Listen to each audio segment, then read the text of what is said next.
We had an older playground that was actually moved from an old school, and we just decided to do an upgrade.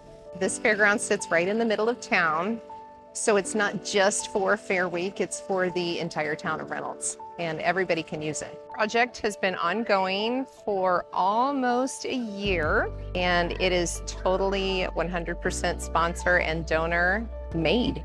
I did shop around, and AAA Stay to Play is the one that really stuck out. I was looking at the price side of things, and they beat most everyone on price. I liked the simplicity of it.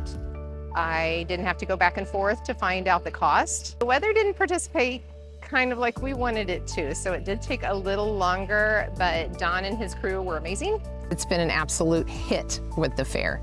They love it. So even though the fair only runs 1 week, we have several different events throughout the year, as well as the townspeople driving through here, and it's a good, safe place for them to play.